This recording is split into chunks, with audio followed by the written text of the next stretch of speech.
Glória a Deus, irmãos. Aleluia. Uma salva de palmas para Jesus, amém? Porque Ele é bom, amém? O pastor falou que faz alguns anos, são exatamente 10 anos que estamos em missões transculturais, vivendo fora do país, servindo ao Senhor. Como ele já falou, enfatizando, em 2011, saímos daqui com uma equipe juntamente para Moçambique, e ali passamos 3 anos e 6 meses, quase chegando nos 7. Quando fomos desafiados por Deus e pelo nosso pastor a estarmos indo à implantação da Igreja Nova Aliança em Lisboa, Portugal. E fomos a nossa família, que sou eu, meu esposo, pastor Reinaldo. Ele ministrou aqui no domingo passado. Quem esteve aqui ouviu. Hoje ele não está aqui, que ele está ministrando em uma outra Igreja Nova Aliança. E nossos filhos, que são o Lucas Daniel, que é meu enteado, e a Giovana, que nasceu e tem apenas 2 anos de idade. Nasceu ali em Portugal e é uma pequena portuguesa para a glória de Deus. Amém? E brasileira também, né? Tem o sangue e a personalidade bem brasileira. E estamos ali servindo ao Senhor naquela igreja. Uma igreja com bastante desafios, mas com muitas alegrias que o Senhor tem derramado, porque, na verdade, o campo é extremamente desafiador. Portugal é um país, como toda a Europa, que é um país ainda que precisa ser alcançado. Nesses últimos 7 anos, já vimos um grande mover de Deus através de muitas igrejas sérias, compromissadas com o Evangelho, sendo um reforço espiritual ali naquela terra. E nós estamos vendo a mudança do mundo espiritual ali naquele local. Mas ainda precisa de muito para que a gente possa ver realmente aquele céu de bronze sendo quebrado e a glória do Senhor se manifestando ali de uma forma mais evidente, mais palpável, mais presente. Mas estamos ali cada dia orando para que essa glória se manifeste, atraindo pelo poder da adoração e da oração, que são as receitas e o caminho que o Senhor nos orienta a dar naquele lugar. E sei que certamente Portugal experimentará um avivamento poderoso da parte do Senhor. Amém? Mas a igreja lá está avançando, está crescendo. Estamos procurando um novo local para podermos avançar. Temos 2 cultos e ali temos estabelecido uma casa de oração, onde a palavra do Senhor tem sido manifesta, onde o nome do Senhor tem sido glorificado e muitas almas têm sido ganhas para Jesus e edificadas e sendo curadas pelo poder do Evangelho. Amém? Porque o Evangelho é o poder de Deus para a salvação de todo aquele que crê. E nós temos visto isso acontecer na vida daquele povo, na vida daquela nação. O meu esposo desafiou domingo passado e orou. Quem quiser ir para Portugal, abençoar, ser bênção ali naquele lugar, que o Senhor mande o recurso, as condições, e você é bem-vindo para ser sal naquela terra e ser um vaso de glória ali naquele lugar. Amém? Quem crê, digam glória a Deus. Amém? É possível para a glória de Deus. Irmãos, quando eu estava orando sobre aquilo que poderia ministrar nessa noite, ou que deveria ministrar nessa noite, o Senhor colocou um tema no meu coração.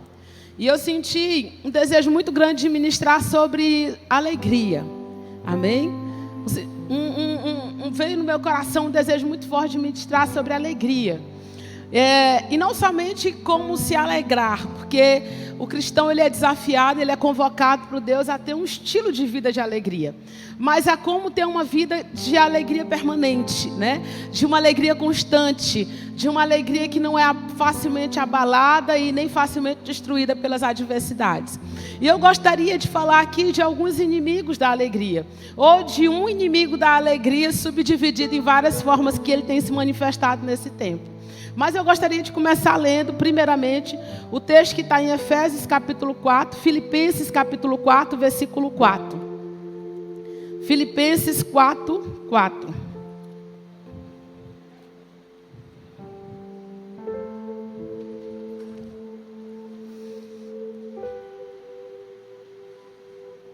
Amém? Nós estamos sem projetor, acho que vocês já perceberam, nós estamos aqui passando por uma reforma, né? E esse aqui vai ficar bonito para a glória de Deus. Então temos aqui o texto que fala assim, é um texto pequeno, simples e de fácil entendimento. Alegre-se no Senhor. Novamente direi, alegre-se. Amém? Repete comigo, alegre-se no Senhor. Novamente direi, alegre-se. Amém? Então aqui há uma convocatória do salmista. Antes de eu continuar aqui, eu gostaria de orar. Amém? Eu posso orar? Vamos orar? Coloca a mão aí na sua cabeça onde você está. Senhor, em nome de Jesus, eu clamo pela tua instrução e pela tua direção desse culto. Assim como o Senhor já tem feito. Peço que o Senhor mesmo seja aquele que pegue essa palavra que vai ser falada no coletivo e faça uma aplicação pessoal, segundo a peculiaridade, a particularidade e a necessidade de cada um. Eu sei que cada um aqui, Senhor, veio com uma expectativa da tua parte. E eu peço que seja suprido pelo pão da vida, que é o próprio Jesus. Por isso, Espírito Santo, só o Senhor tem o poder de convencer. Convence nas áreas que são necessárias. Pelo teu poder, é o que eu te peço em nome de Jesus. Amém?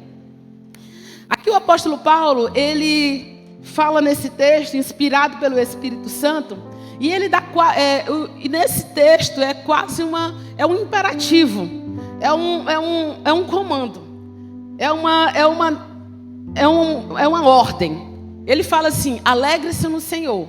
Outra vez eu vos digo, alegre-se.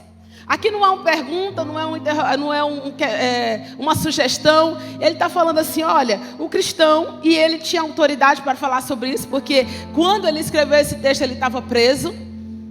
E ele estava nos orientando como cristãos na face da terra, que nós deveríamos ter um estilo de vida de alegria. Nós deveríamos ter um estilo de vida que manifestasse a graça de Deus através da alegria aonde passássemos, aonde fôssemos. E aqui ele não está falando de que não teria adversidade, não está falando que não teria problemas, mas o Senhor, ele nos dá uma ordenança. E irmãos, toda vez que o Senhor nos dá uma ordem, eu preciso crer, dentro de mim é possível. Amém? A primeira coisa, o Senhor nunca nos pede nada que seja demasiadamente difícil ao ponto de que eu não possa viver. Tudo que o Senhor pede para que eu viva, de fato Ele me dá o poder, Ele me dá a capacitação vinda do Espírito Santo, que está dentro de mim, para que eu possa viver. Então, quando o Senhor fala assim, alegre-se no Senhor, outra vez eu vos digo, alegre-se no Senhor, Ele está falando assim, é possível se alegrar. É possível se alegrar no meio das adversidades, é possível se alegrar em um mundo de caos, é possível se alegrar em meio à dor que você está vivendo hoje. A Bíblia nos relata, a Bíblia nos orienta, a Bíblia nos dá uma ordem. É possível, e se Ele mandou, nós podemos viver. Amém?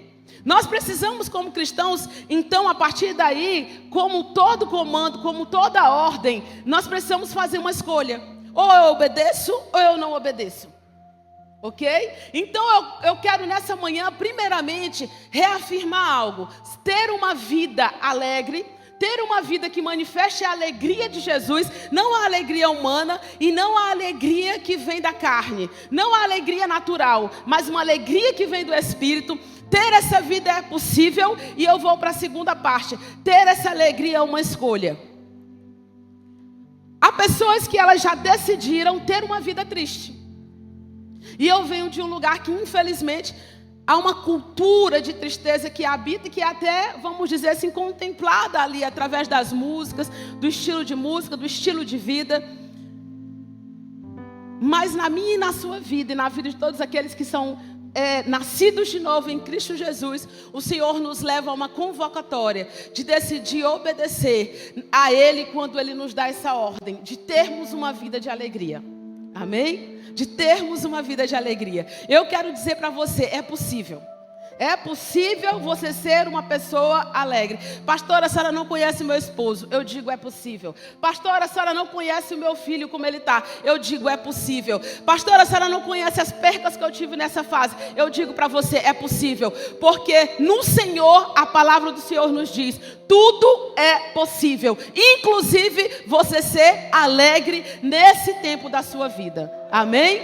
É possível. É a primeira coisa, você tem que decidir no seu coração. Sabe por quê? Porque quando eu decido, assim como o perdão, assim como a fidelidade, assim como o amor, assim como diz minha oferta, quando eu decido dentro de mim obedecer ao Senhor em um comando, Ele me dá força para que eu viva Ele. Então, se você está e desse estilo de vida de tristeza, a primeira coisa é decidir. E quando eu decido algo, eu tenho uma estratégia que eu vou buscar aquele algo. Como? Através da oração, eu vou orar por mim e vou pedir: Senhor, eu quero ser uma pessoa alegre. Eu vou jejuar por mim: Senhor, eu quero ser uma pessoa alegre. Eu vou vir para a tarde de milagre e o meu milagre não vai ser cura, restauração nem nada. Eu quero a alegria do Senhor manifesta sobre mim. Mas quando você aceita, quando você entende que você tem motivos, quando você abraça esse estilo de vida, ele te toma. Por quê? Porque esse é o desafio desse tempo. Ser uma pessoa alegre. Tudo nos leva para sermos amargurados, tristes, depressivos, para baixo. O mundo está um caos. E eu vou te dizer uma coisa: se você não sabe ainda, mas para todos aqueles que leram a Bíblia, vai só piorar. Eu não posso dizer outra coisa. Porque nós estamos na geração dos últimos dias. Vai passar o Covid e vai vir outra coisa. Sabe por quê, irmãos? Porque o Senhor nos chama nesse tempo para manifestar alegria em um mundo de caos. É aí que vão perguntar: quem é esse Deus a quem tu serves? Então a primeira coisa que eu gostaria de falar, antes de falar de tudo que eu vou falar aqui daqui a pouco, é: a alegria é uma escolha. Assim como você não teve força para perdoar e no Senhor você conseguiu, você também talvez não esteja tendo força para se alegrar, mas no Senhor você vai conseguir. E você tem algo forte do teu lado, um aliado poderoso, que é o Espírito Santo de Deus. Convoca Ele para essa tua guerra, convoca Ele para essa tua batalha e fala assim: eu quero manifestar alegria, eu quero ser alegre, eu vou orar por isso, eu vou buscar isso, e o Senhor vai fazer na tua vida. Amém? Amém? Repitam comigo: eu decido ser alegre. Você vai decidir, amém? Amém? Mas eu gostaria de falar sobre alguns inimigos, ou um inimigo que tem seus filhotes, um inimigo que eu percebo nesse tempo da alegria. Um inimigo da alegria. É lógico que para o cristão, o que mais gera tristeza é ter uma vida de pecado. Uma vida de desobediência ao Senhor. Então eu clamo ao Senhor. E eu penso que o Senhor, se Ele trouxe essa mensagem, eu estou aqui diante de uma plateia que já venceu essa primeira parte.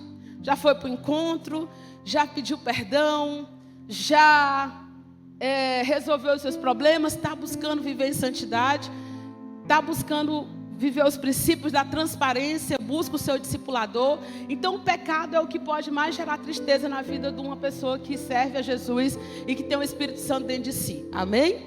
Vamos dizer que eu vou falar do segundo maior inimigo. Porque depois que você perde, o pecado perde na sua vida, tem um segundo desafio que o cristão precisa para que ele viva uma vida em abundância. Ele precisa perder o controle. Depois que o pecado perde na sua vida, você precisa perder o controle para Deus. E esse é o maior desafio nesse tempo: perder o controle. E eu tenho percebido que nós estamos em uma geração que quer muito controlar as coisas. E isso tem feito com que nós temos perdido a alegria. E eu vou especificar um pouco melhor isso. Eu vou detalhar um pouco sobre isso. Eu gostaria que nós lêssemos a palavra de Deus. Um texto que está em João, capítulo 3, versículo 8. João 3, 8.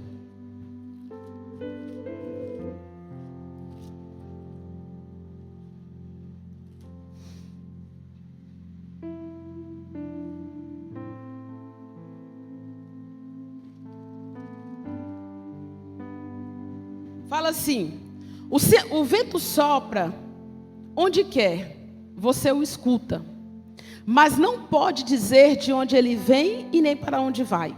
Assim acontece com todos aqueles que são nascidos do Espírito.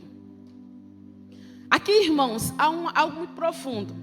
A Bíblia nos fala que depois que eu aceito Jesus, a primeira obra dele na minha vida, ela se torna aquela obra de restauração do meu passado. Que é tudo que eu falei anteriormente.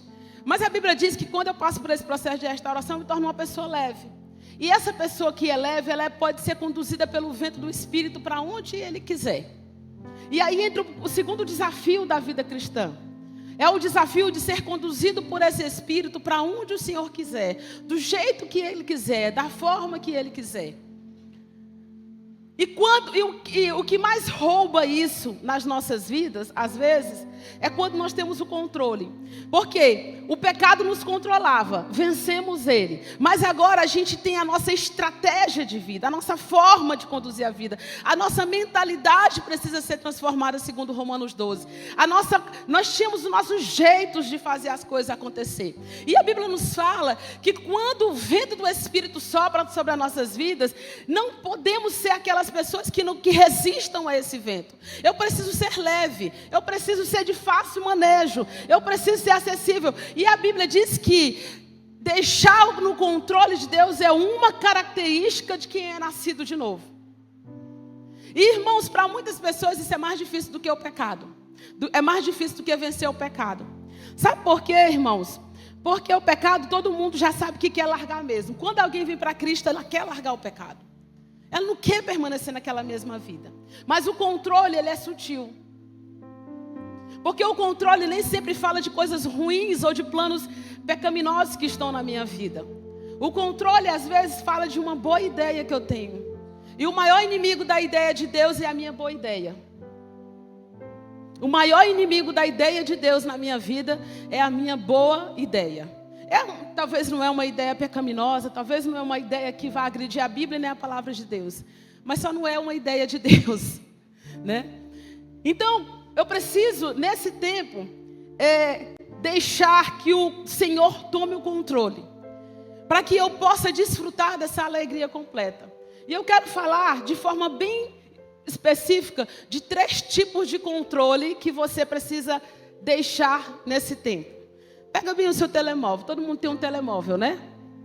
Pega aí o seu telemóvel. Vamos dizer que ele é o controle hoje. Você vai falar assim, você vai entregar esse controle dessas 3 coisas na mão de Deus hoje na sua vida. Amém? Você vai entregar esses 3 controles na mão de Deus na sua vida. O primeiro controle que você precisa deixar é o controle do seu passado. Vamos ler a palavra de Deus que está em Gênesis capítulo 19. O primeiro controle que você precisa deixar para viver uma vida de alegria hoje é o controle do seu passado. Gênesis 19, 23.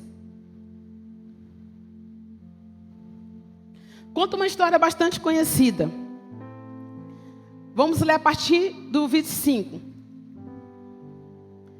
É a história de Ló. E diz que assim Deus destruiu as cidades de toda a planície, destruiu Sodoma e Gomorra, com todos os habitantes da cidade e a vegetação.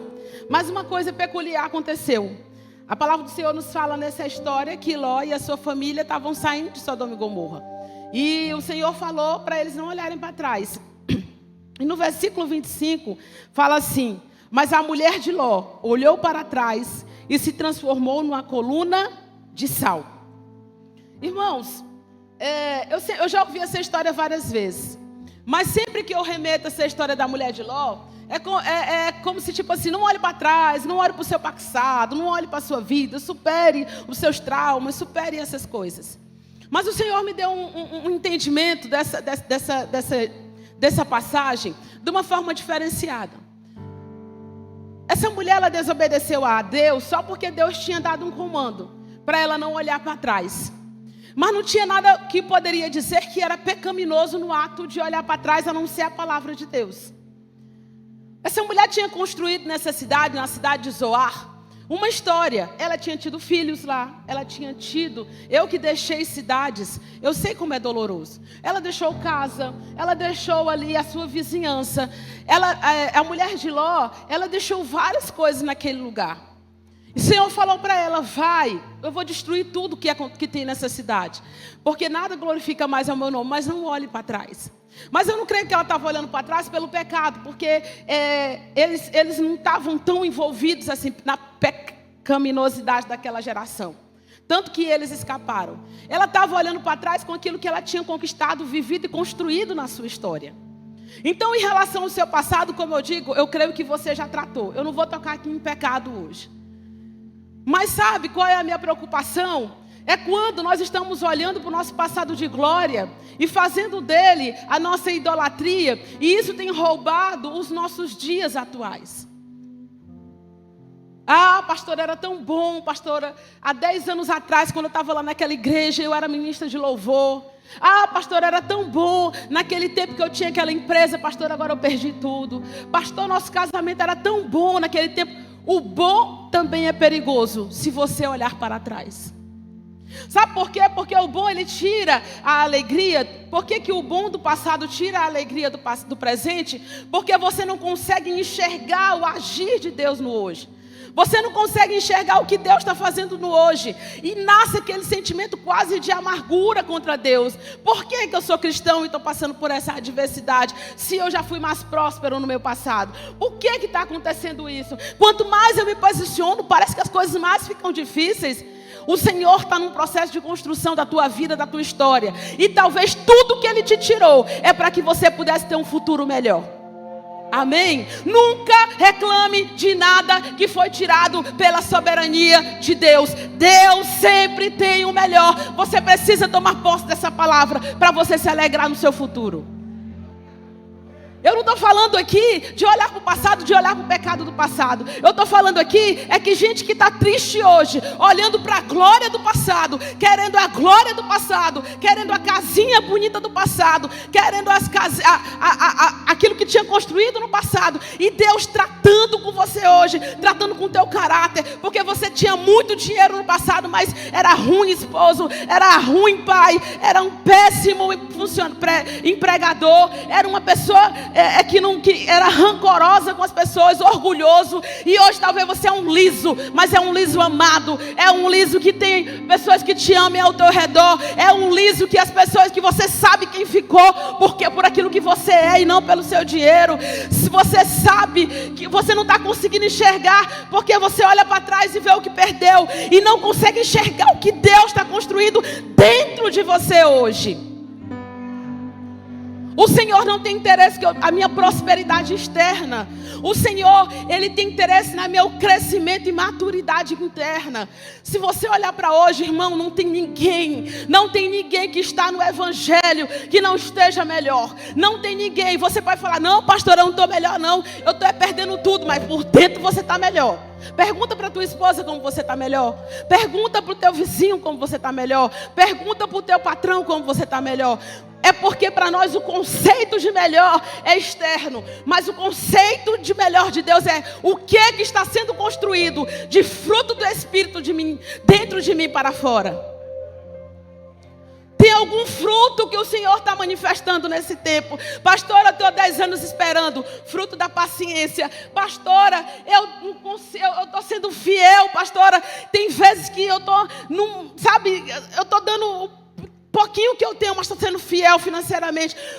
O fruto da fé. Ah, meu Deus do céu, pastor, eu estou tendo que aguentar cada sapo, cada dificuldade no meu emprego. Entrou uma pessoa agora que parece um endemoniado. O fruto do amor. Deus está construindo uma estrutura, está construindo você uma fortaleza. Deus está te fazendo uma torre forte. Deus está te fazendo uma rocha. Sabe por quê? Porque tu era molenga, tu era frágil, tu era inconstante. E Deus está te tornando uma pessoa resiliente, uma pessoa forte. É assim que Deus trabalha. Não adianta você achar assim, Deus vai me dar tudo. Deus vai te dar tudo o que você precisa para que você glorifique a Ele e para que você seja melhor para Ele. Eu estou sendo clara, amém, irmãos? Mas se você não consegue fazer essa leitura, você fica triste e fica olhando lá para trás. Mas era bom. Mas era tão bom lá. E a Bíblia diz que a mulher, ela se transforma numa estátua de sal. Abram aí Salmo 115.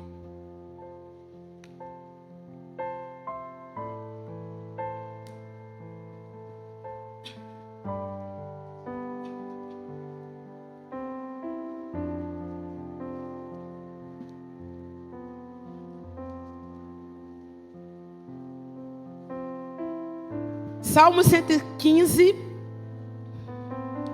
versículo 4. Salmo 115, 4.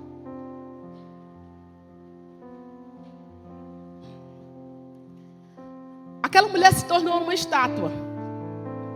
E eu fui ler na Bíblia o princípio, um dos textos mais clássicos que fala sobre imagens, né? Sobre estátuas. E fala assim,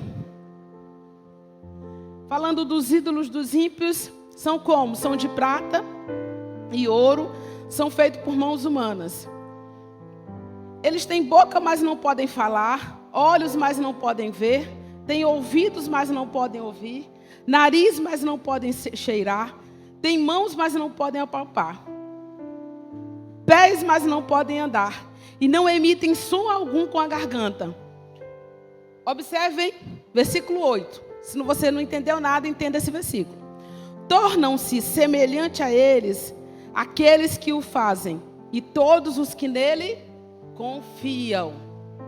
Sabe o que a Bíblia está falando? A Bíblia está falando aqui de imagem de escultura. E a gente usa muito esse texto para combater alguns tipos de idolatria. Mas esse último versículo, ele é chave, irmão, sobre o princípio de adoração. E eu até expliquei pela manhã, às vezes assim, por que algumas pessoas não adoram no culto? Assim, parece que o louvor é uma besteira do culto. Tipo assim, eles estão lá, se arrumaram bem, ensaiaram, mas... Tipo assim, não tem aquele entendimento. E esse texto aqui, ele me leva a deduzir, ou a fazer um parágrafo da importância da adoração. A Bíblia diz que todos aqueles que adoram a imagem de escultura, tornam-se semelhantes a elas. E isso me faz um paralelo no princípio de adoração a Jesus. Toda vez que eu adoro a imagem, eu me torno semelhante a ela. Mas toda vez que eu adoro a Jesus, eu me torno semelhante a quem? A Ele. Então, irmãos, quando eu estou declarando assim, santo, santo, santo é o Senhor. Como a Bíblia diz que os anjos fazem no Apocalipse e estão fazendo agora nesse momento. Na verdade, eu não estou reafirmando isso para Deus, porque Ele está lá com crise de identidade, se perguntando se Ele é santo, santo e precisa da minha autoafirmação. Não, sabe por que a adoração é uma estratégia de Deus para me melhorar? É porque toda vez que eu evoco e declaro quem o Senhor é, eu estou me tornando aquilo que eu estou declarando. Então toda vez que eu declaro santo, santo é o Senhor, a Bíblia diz que se eu declaro isso olhando para Ele, eu me torno santa como Ele. Toda vez que eu declaro fiel é o Senhor, se eu declaro isso olhando para Ele, eu me torno fiel como Ele. Toda vez que eu declaro Deus é amor, se eu faço isso olhando e confiando nele, é o princípio da adoração. Eu me torno semelhante a tudo aquilo que eu olho, tudo aquilo que eu confio e tudo aquilo que eu coloco a minha adoração. E esse princípio é um princípio em todas as áreas da nossa vida. Eu já ouvi mulher trazendo aqui para a naturalidade, que falou assim, pastora, sabe por que eu traí meu esposo? Por que, minha filha? Você era tão crente. Pastora, porque ele me traiu. Eu falei, foi aí o erro. Quando você olhou para ele e fixou os olhos nele, você se tornou ele. Você se tornou igual a ele. E sabe por que muitas vezes nesse tempo nós estamos nos tornando pessoas que nós não queremos porque estamos olhando para o lugar errado? Por isso que a Bíblia fala assim, olhando sempre, sempre, sempre, sempre para Jesus, que é o autor e consumador de quê? Da minha confiança, da minha fé. Essa é a forma de eu me tornar uma pessoa melhor. Porque a Bíblia diz que para onde eu olho, eu me torno. Para onde eu estou olhando, eu estou me tornando.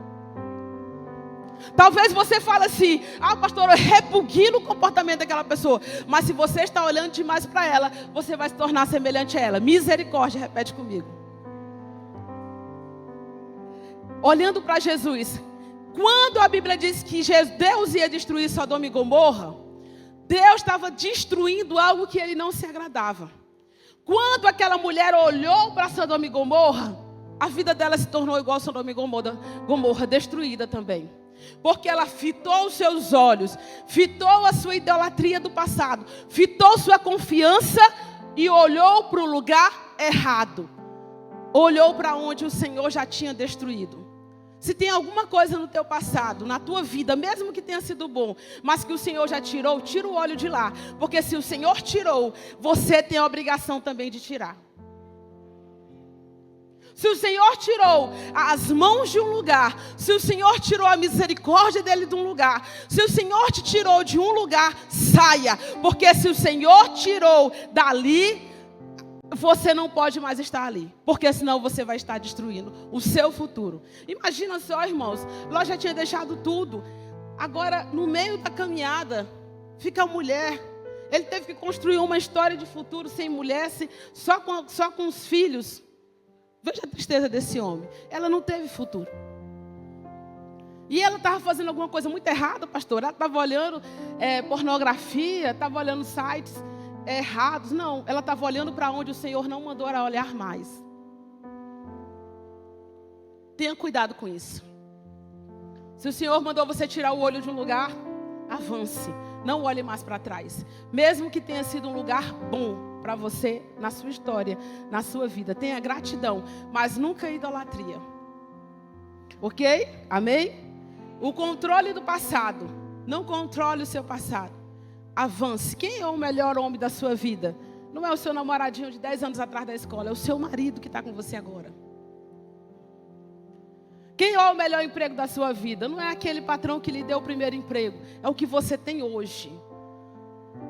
Qual é o melhor lugar para você viver? Não é lá no Goiás, nem no Tocantins, nem no Rio de Janeiro, nem em São Paulo. É Imperatriz do Maranhão, se você está vivendo. É aqui, é agora. Sai de lá. Sai de lá, porque a coisa que é ser infeliz é Deus te tirar de um lugar e você ficar com o coração lá. Sai de lá, aprende a fazer caminhada na beira-rio, aprende a descobrir as comidas boas e sai de lá, porque senão você não vai ter felicidade na sua vida. Quando você olha para o passado e idolatra a sua felicidade do passado, você nunca consegue ser feliz, se alegrar e ver o agir de Deus no seu presente. Avance, olhe para cá, enxergue aqui e fala uma pessoa que já saiu de 3 lugares. Saí do Brasil, saí da África e já mudei da África e mudei de Portugal, para Portugal. Amo todos os lugares que já passei, mas sabe qual é o melhor lugar da minha vida hoje? Aprendi a viver isso. Não é fácil, irmãos, mas aprendi. Lisboa, Rua Eleodoro Salgado, número 15 Anjos. É ali o melhor lugar da minha vida. Sabe qual é o melhor tempo da minha vida hoje? É hoje. Vocês pensam que eu estou aqui, tem minhas ovelhas lá de Portugal assistindo. Mas eu não estou aqui sofrendo não, irmãos. Eu confio que eles estão fazendo lá. E eu estou feliz, comendo peixe na beira-rio. Não estou aqui, ai meu Deus, o que está acontecendo lá na igreja? A igreja é de Jesus, o seu emprego é de Jesus. Tudo que você deixa temporariamente é de Jesus. Aprende a viver o hoje e ser grato. E a enxergar Deus agindo na tua vida hoje. Para que você tenha uma vida de alegria. Segundo controle que você precisa tirar das suas mãos. Controle das circunstâncias. Irmãos, sabe por que as pessoas gostam de telemóvel? As pessoas gostam de telemóvel porque elas pegam o telemóvel, elas conseguem controlar tudo. Eu consigo controlar o que eu vou assistir. Se eu não quiser assistir uma parte do filme, eu consigo controlar até o tempo. Eu não quero assistir aquele episódio. Eu consigo controlar que hora que eu quero parar. Algumas pessoas não conseguem, né? Que hora que tem que parar, não conseguem controlar. Mas elas controlam tudo. Tudo que querem. Só que quando elas vêm para a vida real, elas encontram circunstâncias, adversidades, planos, projetos, muitas coisas que acontecem na sua vida que fogem completamente ao seu controle. Aí sabe o que elas fazem? Voltam para o telemóvel. Aonde eu sou o rei, eu tenho o controle. E a pandemia, irmãos, mostrou muito claramente. Nós não temos o controle das circunstâncias. Irmãos, nós precisamos entender uma coisa. Que a vida, ela é cheia de pontos cegos. Existem teorias na psicologia, na sociologia, até mesmo no coaching. São áreas que eu recrimino não, irmãos. Até gosto de ler coisas na área da psicologia. Converso com a psicóloga da nossa igreja, temos uma psicóloga na nossa igreja. Só que, irmãos, uma coisa que eu aprendi é que muitas dessas teorias, elas ensinam assim, que a vida é quase que tipo 2 mais 2 é 4. Se você fizer assim, assim, assim, você vai ser feliz. Promessas, né? Do coach, da psicóloga. Se você fizer assim, assim, assim, vai dar tudo certo. Mas a vida e a Bíblia me ensinam que não é assim na vida do cristão. E não é assim na vida de ninguém. Nós não temos controle nenhum, irmão, sobre as circunstâncias. E o único que tem controle é Deus. Então nós precisamos aprender a lidar com o que nós chamamos de imprevistos, improváveis, situações adversas que acontecem no nosso dia a dia e na nossa existência, que fogem completamente aquilo que é o nosso planejamento de vida. E sabe o que eu percebi nesse período agora que o mundo vive? Que uma das coisas que mais cresceram foi o índice de ansiedade e de problemas psicológicos. Por quê? Porque as pessoas, elas perderam o controle. Ninguém sabe mais o que vai ser amanhã. Então, o índice de pessoas que morreram por conta da doença, o índice de pessoas que têm problemas hoje por conta da incerteza do que vai ser o futuro, é quase o mesmo tanto de pessoas que morreram por conta da própria doença. Então, esses tipos de doenças emocionais, elas vêm muito fruto da minha sensação de que, tipo assim, o que vai ser do meu futuro? Eu não tenho um plano, eu não posso ter planos. Para vir para cá, foi uma brecha que se abriu na fronteira Portugal-Brasil, viemos. Mas a gente foi e até pensou assim, será se vão adiar o voo? Porque lá estava aumentando novamente. A gente não sabe nem se vai embarcar. E é porque não é nem uma viagem de 2 anos, é uma viagem de 30 dias. Mas é possível que não. O pastor que veio fazer EFOL, ele veio para passar 30 dias e passou quase 6 meses. Semanalmente o voo dele era remarcado. Por quê? Porque não estava entrando em Portugal. Então nós não temos muito controle das coisas. Irmãos, e esse é um momento oportuno para nós exercitarmos como cristãos, uma vida de fato que o vento nos leve. Amém? Entendendo que Deus não perdeu o controle em nenhum momento. E se nós atentássemos para a Bíblia, nós veríamos que o Senhor quer essa cultura de vida dentro de nós desde sempre. Nós não podemos estar, irmãos, tão assim sistematizados nos nossos planos, nos nossos projetos, que nós não aceitamos que alguma coisa não dê certo. Até porque a Bíblia ela nem contempla esse tipo de comportamento. Vamos ler a palavra de Deus em Eclesiastes capítulo 9. Esse texto aqui, ele sempre me intrigou. É um texto que eu amo, porque ele é muito real. Ele é Bíblia. Irmãos, eu estou sendo clara, vocês estão entendendo, amém? Eu tenho medo, às vezes, assim, quando eu termino de ministrar, eu pergunto. A pessoa fala, pastor, a senhora ministrou bem? Eu pergunto, o que eu falei? Aí, se a pessoa não sabe, eu fico meio preocupada. Eu estou falando aqui do segundo controle que nós precisamos perder, que é o controle das circunstâncias, para nos mantermos alegres. Eclesiastes capítulo 9, versículo 11. Fala assim. O Salomão, ele disse que percebeu algumas coisas na terra. E ele falou assim, eu percebi ainda outra coisa debaixo do sol. Olha o que ele percebeu, irmão. Ele percebeu que os velozes nem sempre vencem a corrida. Que os mais fortes nem sempre triunfam na guerra. Que os sábios nem sempre têm comida. Que os prudentes nem sempre são ricos. Que os instruídos nem sempre têm prestígio. Pois o tempo e o acaso afetam a todos. Pois o tempo e o acaso pertencem ao Senhor. E sabe o que me preocupa?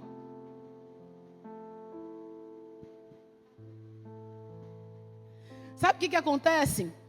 Que me preocupa, porque nós estamos sendo ensinados assim, ensinamos nossos filhos o que é perigoso.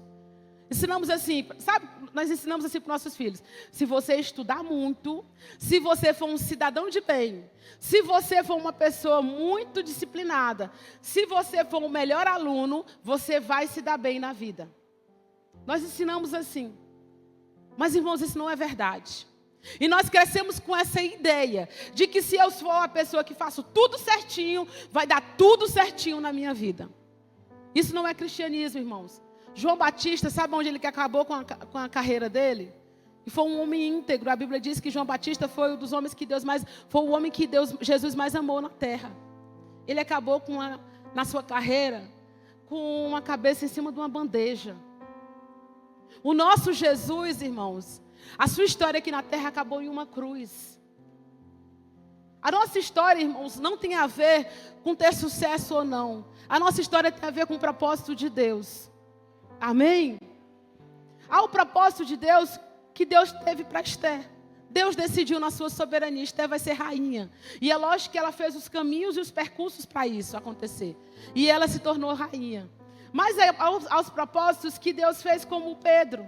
A Bíblia diz que Jesus estava falando para Pedro que João ia morrer com morte de cruz. Estava falando para um João e com um Pedro. E Pedro, curioso, perguntou assim: Senhor, e como é que vai ser minha morte?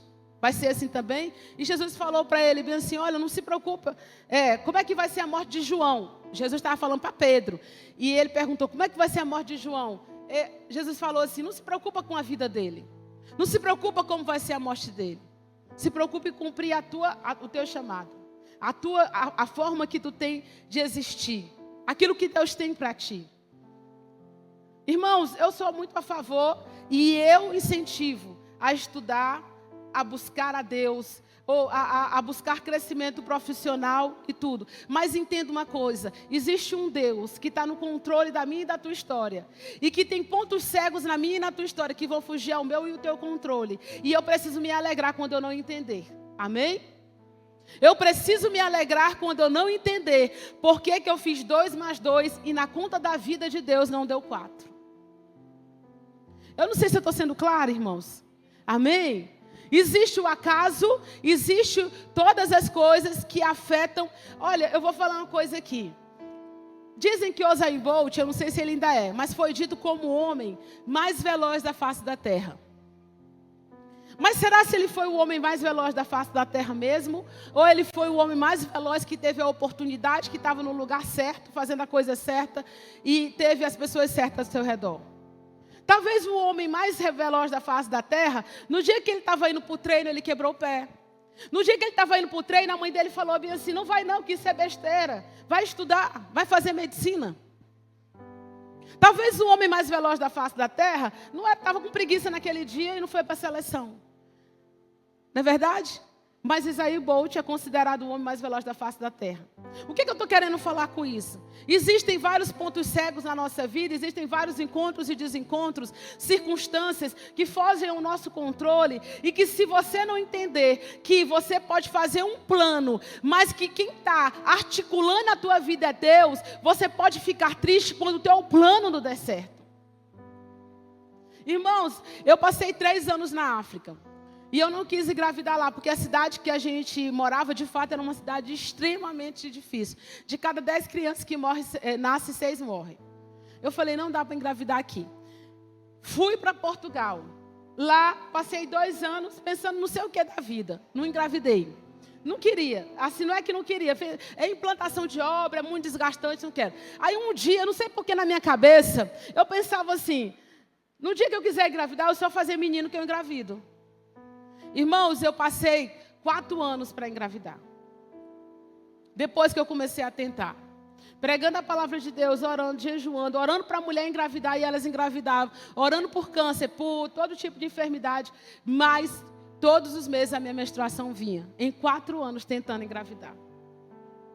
E quantas vezes, irmãos, isso quis me entristecer? Porque eu pensava assim, Senhor, eu sou fértil em tantas coisas e eu não sou capaz de dar um filho para o meu marido. Um dia eu me ajoelhei depois desses 4 anos e falei assim, Senhor, se o Senhor não quiser me dar filhos, eu vou ser feliz mesmo assim. Amém? Eu entreguei, mas não foi entrega de jeito não, foi rasgada mesmo. Eu entreguei e falei, quer saber de uma coisa, Senhor, eu não vou ficar triste mais por causa dessas coisas não. Mas na minha cabeça, 2 mais 2 era 4. Eu dormia com meu marido, tinha relação sexual, tinha filhos. E Deus me mostrou, não, você vai ter filhos o tempo que eu quero. Sabe por quê? Com 1 ano que nós estávamos na África, em Portugal, a pastora Fátima orou por nós e falou assim, quando vocês completarem 5 anos aqui, Deus vai dar para vocês um presente. Eu pensava que era um carro, uma casa, uma coisa, né? A gente pensa em presente, já pensa logo, vão me dar alguma coisa, né? Já pensa logo. Esqueci dessa promessa, mas sempre anoto as coisas. No dia que eu fiz essa oração, depois de 4 anos, tentando, porque no primeiro ano eu não tentei, e a partir do segundo eu comecei a tentar. Eu fiz essa oração, fui chorar, chorei, mas tinha muita promessa de filho na minha vida. Mas eu entreguei, eu falei, sabe de uma coisa? No primeiro e no segundo ano tentando, até que eu não fiquei triste não. Mas no terceiro e no quarto a espera começou a me entristecer.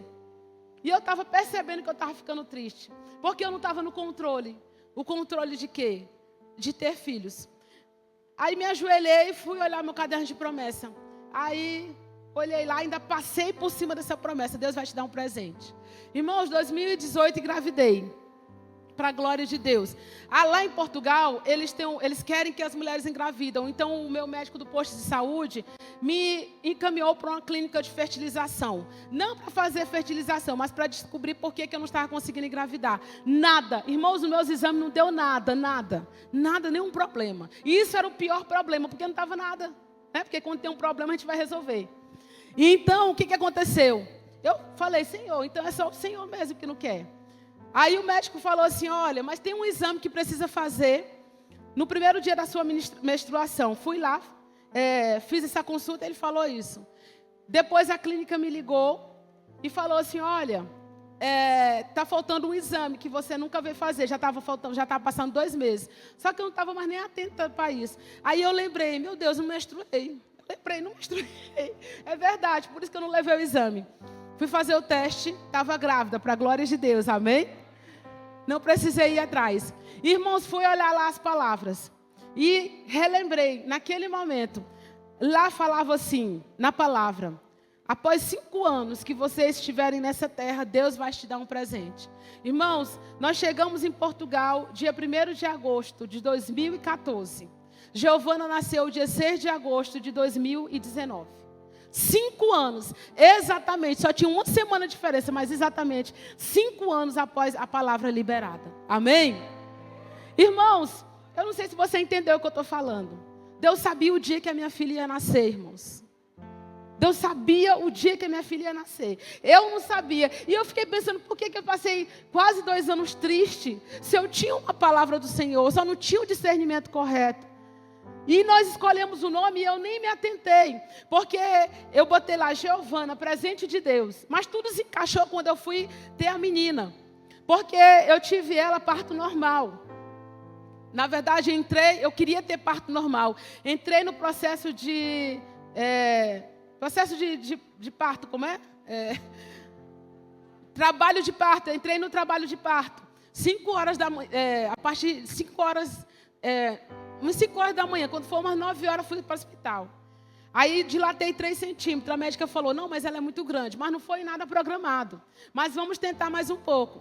Irmãos, aí seguramos até a noite. Só que a médica falou, não, ela está dando uma disritmia aqui no coração. Vamos fazer uma cesárea. Quando eu cheguei aqui em casa, que eu fui verificar, a Giovana nasceu não somente no dia do meu aniversário, mas na mesma hora que eu nasci. Não é um presente, irmãos? É ou não é? É um presente. Dá uma salva de palmas para Jesus, irmãos. Porque Ele é bom. Amém? É um presente. E 5 anos, irmãos. 5 anos Deus já sabia. Só que eu querendo ter o controle me entristeci. Sabe por que eu estou querendo te dar esse testemunho? Porque perca o controle daquilo que você não está entendendo. Amém? Não fica triste porque você não está entendendo alguma circunstância da sua vida. Porque não chegou, porque não está sendo do seu modo, porque não está sendo como você planejou. Nem sempre as coisas são 2 mais 2. Quem não perde o controle para Deus, vai perder a saúde para o mundo. Porque se você quer controlar muito as coisas, irmãos, dá gastrite, dá ansiedade, dá síndromes, dá problema de coração, dá problema de diabetes, dá problema de pressão alta, é excesso de controle. Eu não estou falando que todos os casos, porque alguns casos são alimentação, mas muitos casos são excesso de controle. E eu digo não só o controle daquele controle existencial, mas até mesmo o controle do seu dia a dia tem roubado a alegria de muitas pessoas. Quantas pessoas controlam o seu dia, irmãos? É lógico, eu sou uma pessoa também que faço. O que fazer pela manhã, tarde, noite, mas sempre escreva lá embaixo. Se nada disso der certo, eu não vou me entristecer. Escreva lá embaixo. Amém? Eu marquei 10 horas da manhã. Se a pessoa chegou às 10h30, não fica desesperado, possesso, amargurado, angustiado. Não, irmão. Ok? Se alguma coisa saiu daquilo que é a sua agenda, declara assim, eu vou me alegrar, com agenda ou sem agenda. Dando certo o que eu planejei ou não. Eu estou falando de coisas pequenas aqui. Porque são pessoas que estão fissuradas em agendas e terminam o dia pesado porque alguma coisa não deu certo. Irmãos, entrega a sua agenda para Jesus. O acaso, aquela pessoa que marcou e não foi, pode ter sido um livramento para a tua vida. A viagem que não deu certo pode ter sido um livramento para a tua vida. O encontro que não aconteceu pode ter sido alguma coisa. A pessoa que você encontrou e não estava planejando, essa pessoa pode ser uma porta para você. Deixa Deus tomar o controle da tua agenda e se alegra com o improvável, se alegra com o imprevisível, se alegra com aquilo que fugiu do controle. Amém? Eu estou sendo clara, irmãos. Perca o controle das circunstâncias. Perca o controle das circunstâncias. Amanheça livre e fala assim: Senhor, eu estou planejando tudo aqui, mas toma o controle do meu dia, faz do jeito que o Senhor quiser, porque o Espírito Santo, irmãos, ele é profissional em bagunçar as coisas. Faz do jeito que o Senhor quiser, Senhor. Faz do jeito que o Senhor quiser. Amém? O terceiro controle que você tem que perder é o controle das pessoas. Vamos lá, Jeremias capítulo 1, versículo 5. Jeremias 1:5, para nós encerrarmos.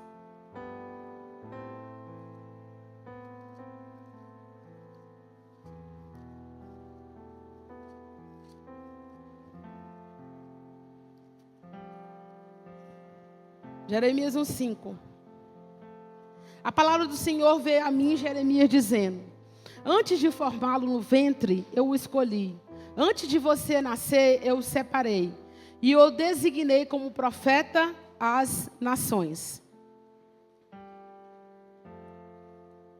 Espera aí, só um momento. Irmãos, esse texto aqui, ele é muito peculiar e eu acho ele extremamente...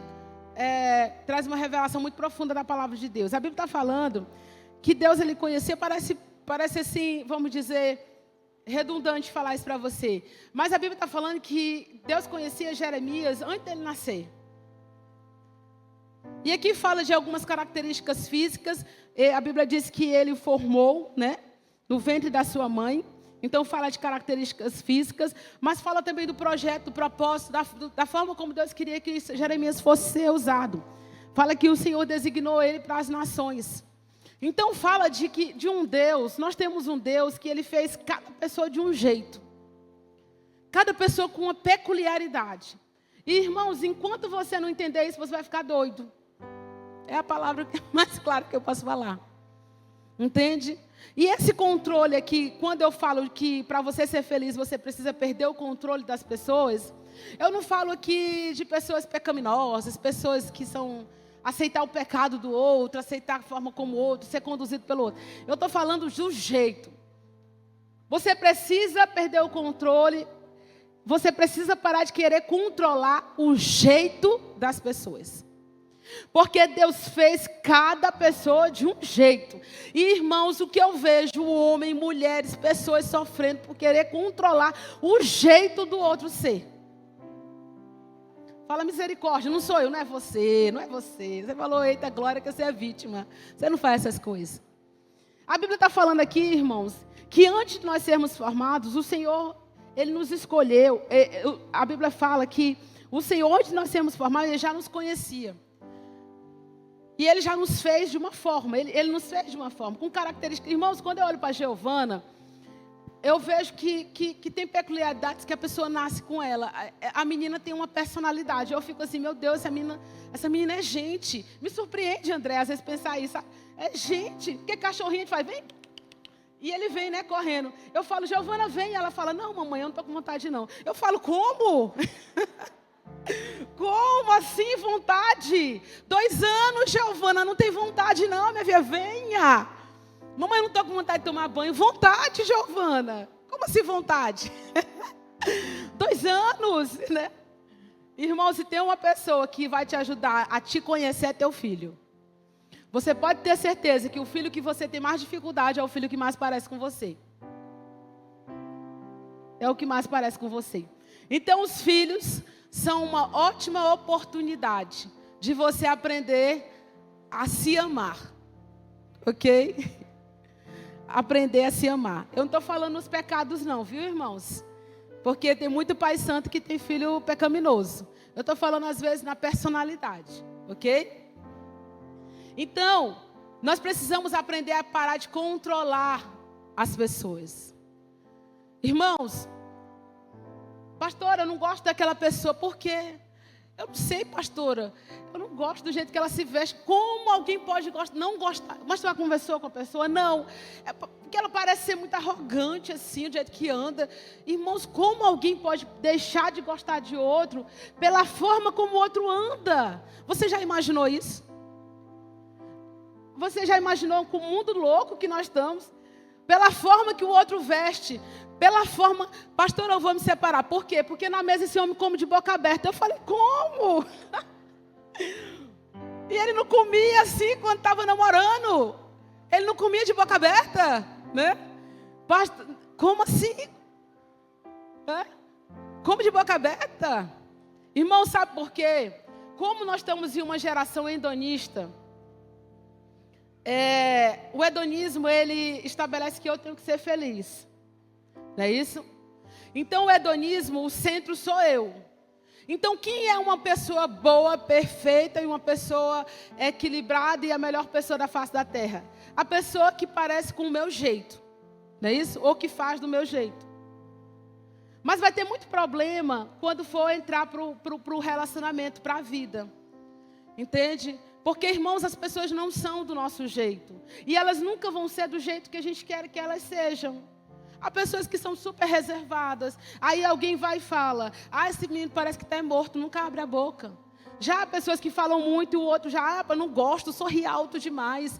Irmãos, eu não estou nem falando de pecado, mas nós estamos nesse mundo onde casais estão se separando por causa do jeito do outro. Irmãos, aceite o jeito do outro. Pare de controlar a forma do outro sentar, a forma do outro vestir, a forma do outro abrir a boca, a forma do outro falar. Quando é que o outro tem que falar? Quando é que tem que comer? O jeito que senta no sofá, o filme que assiste. Irmãos, eu estou tocando em alguém aqui, diga misericórdia. Ok? Nós temos uma geração de mulheres cansadas, homens cansados. Mas eu vou falar aqui primeiro mulheres. Por que as mulheres estão cansadas? Porque elas saíram de dentro de casa, começaram a fazer um monte de coisa na rua, e aí ficou a casa vazia. E quem é que trocava fralda, fazia comida, limpava a casa? A mulher. E aí ficou essa atividade lá dentro. Aí quando entra para dentro de casa os dois, essa mulher, ela não consegue lidar com o jeito que o homem faz. Irmãos, tem homem que realmente é preguiçoso e não quer ajudar. Mas tem homem que quer ajudar. Mas a mulher fala bem assim, eu falo assim, minha filha, você está tão cansada. O seu esposo não lhe ajuda, pastora. Ele quer trocar a fralda, pastora, mas esse homem não sabe trocar a fralda. Eu falo, mulher, ensina. Pastor, um dia ele foi trocar a fralda, botou um negócio para cá e outro lá para baixo. Deixa. Se o cocô não sair, o xixi tá bom demais. Não é verdade? Precisa ficar a fralda igual a tua, não. Pastora, eu não gosto quando ele vai fazer comida, porque a comida ele bagunça a cozinha toda. Minha irmã, se ele lavar louça depois, deixa. Pastora, é porque ele bota o alho antes de cozinhar. Eu boto depois. Minha irmã, se a comida sair gostosa, deixa esse homem cozinhar, pelo amor de Deus. Larga de controle, larga de tudo ser do teu jeito. Fala assim, não é assim comigo, não. Larga o controle.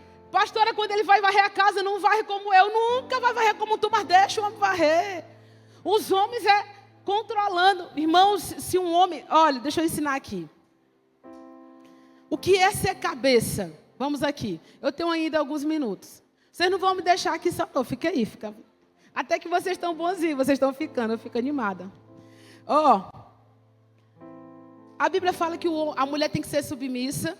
A maioria dos textos na Bíblia nunca fala para a mulher amar homem. Por isso que quando alguém vai casar, fala assim, pastor, eu estou morrendo de amor. Não é o suficiente. E a Bíblia nunca fala e fala que o homem tem que ser o cabeça. A mulher submissa, o homem cabeça. Esse é um tema complicado hoje em dia. Porque a mulher, submissão, pastor, você não conhece. Mas vamos explicar aqui. Irmão, ser cabeça para o homem é o seu mentor, é o cérebro, é aquele que pensa. Então a cabeça tem a ver com administração. Então, o que é um homem que sabe ser cabeça da sua casa? É um homem que sabe pensar como essa casa vai ser gerenciada da melhor forma. Então, o homem cabeça, ele potencializa a sua esposa. Por quê? Porque ele entende que ela potencializada, nós dois podemos construir algo grande juntos. Amém? Ele nunca mata a esposa, porque ele é inteligente. Então, ele fala, se eu levanto essa mulher, a gente vai construir coisa grande junto. Levanto ela como funcionária, levanto a estima dela, levanto ela como dona de casa. Eu tenho uma aliada, entende? Irmão, nunca tenha como inimiga a sua esposa. Vai ser terrível, não dá certo. Não dá certo, só uma dica, tá certo? Então, o cabeça é o que pensa. Então, na verdade, o cérebro, irmãos, ele está escondido e ele é o órgão mais importante do nosso corpo. Então, na verdade, o homem não é aquele que pega tudo para fazer, ele é aquele que administra e delega tudo de uma forma coerente, sábia e instrui a sua casa. Então, ele pensa assim, quem é que administra melhor finanças aqui em casa? Aí ele pensa, sou eu ou a minha esposa? Ele consegue reconhecer, eu sou bom nisso, eu sou bom para trabalhar, mas para administrar eu acho que ela é melhor. Então o homem cabeça, ele não é aquele homem que pensa assim, ser cabeça eu pegar o dinheiro todinho e eu administrar mesmo não sabendo. O homem inteligente é aquele, o cabeça, ele pensa assim, eu sei que eu sou bom nisso, mas se ela é melhor nisso, deixa ela administrar o dinheiro. Amém? Está entendendo? Mas se o homem for melhor, que seja ele. Administrar não é mandar, é lógico que é os dois fazerem junto, ok? Então o homem cabeça, ele pensa assim, essa mulher está aqui dentro de casa. Se ela fizesse um curso, ela ganhava melhor. Então eu quero que ela faça um curso, ela ganha melhor. Se ela ganhar melhor, nós dois estamos ganhando melhor, então nós dois vamos crescer. Está entendendo? Então ele é um administrador. E submissão, irmão, na Bíblia também não é aquele negócio da mulher lá cativa, não. A submissão é uma mulher que respeita esse homem. Por isso que eu digo, alguém me pergunta assim, pastora, será que vai dar certo para me casar com aquele rapaz? Eu falo assim, você vê que há potencial para você respeitar ele? Porque se você não consegue respeitar ele, não vai dar certo. Entende? Então, a submissão tem a ver com respeito. Respeito ao homem, entendimento de quem ele é, da função, da funcionalidade ali. Nunca discutir. Eu tenho uma opinião, você tem uma opinião. Vamos discutir aqui, mas com respeito. Por quê? Por que Deus fala para a mulher ser submissa? Ou seja, respeitar o homem. Porque Deus sabe que a mulher tem dificuldade com fala. A mulher tem mais facilidade de ser desrespeitosa do que o homem. É verdade ou não? E por que Deus manda o homem amar? Porque a mulher, naturalmente, ela já ama. O homem tem mais dificuldade de demonstrar amor. Por isso Deus colocou para cada um que é mais difícil para o outro. É ordenança, respeite esse homem. Ou seja, fale de um tom que possa prestigiar respeito. E para o homem falou, ame. Ame como? Ame como Jesus amou a igreja. O que ele fez? Ele se deu por ela. Ok? Ele morreu por ela. Então ame. Então Deus fez isso. Ok? Então, nós precisamos entender, irmãos, essa funcionalidade da vida, para que a gente possa não querer controlar todas as coisas. Aí eu vou ser mulher, eu vou ser cabeça da casa, cabeça do emprego, cabeça dos meninos, cabeça de todo mundo, e aí depois reclama. Não, você tem que ser essa mulher também que sabe delegar e entender. Não vai fazer do meu jeito, mas se fizer já está bom. Ok? E na empresa também, tem que ser sempre do teu jeito, sempre da tua hora, sempre da tua forma. Irmã, isso dá câncer. Isso dá câncer. Ok? E entender e respeitar e apreciar a diferença que há no outro. O que conversa muito, que é falador, Deus vai usar de uma forma. O que é quieto, Deus vai usar de outra. Aprecie a forma de cada pessoa ser e aprenda a extrair o máximo. Irmãos, quem faz isso com nosso pastor, irmãos. O nosso pastor, irmãos, o homem consegue conversar com qualquer pessoa e se relacionar com qualquer pessoa. Essa liderança do pastor Nonato, tanta gente diferente, irmãos, ele consegue lidar com todo mundo. Eu falo assim, meu Deus, como que é um homem que tem o Espírito Santo para trabalhar com uma multiforme forma de pessoas, né? E nós precisamos, irmãos, se inspirar nele. E entender isso, eu sou capaz de lidar com qualquer pessoa, porque em mim há a graça de Deus, e eu vou respeitar o jeito de cada pessoa ser, e eu não vou atropelar isso, e eu vou ver Cristo nisso através do outro. Davi, por que Davi ganhou, irmãos? Porque ele não usou a roupa de Saul, ou que ofereceram para ele. Ele usou a roupinha dele, ele falou, eu vou ganhar a guerra com a minha roupinha. Se eu botar essa outra roupa aí do exército, eu vou perder. Respeite a roupa que o outro tem. Respeite a roupa do outro. É com aquela roupa que ele está vencendo a vida. É com aquele jeito que ele está vencendo as suas lutas. É com aquele jeito, cada um tem uma dor, irmãos. Cada um tem um jeito de ser. Cada um está passando por uma luta. Cada um tem a sua roupinha de Davi, de guerreiro, que todo dia levanta. E não somos nós que somos cristãos que vamos falar assim, arranca a tua roupa e veste a minha, não. Nós somos aquele que vai falar, tua roupa é bonita. Ela não parece com a minha, ela não jeito a minha, eu talvez não escolheria ela. Mas vai nela. É nela que o Senhor vai te fazer vencer. É nela que o Senhor vai te fazer prevalecer. É com essa tua roupa que o Senhor vai te fazer ganhar as tuas guerras. Amém? Vamos elogiar a roupa do outro, né? A roupinha de guerra do outro. Vamos elogiar, né? Talvez a roupinha de guerra de um é toda colorida, parece um peru.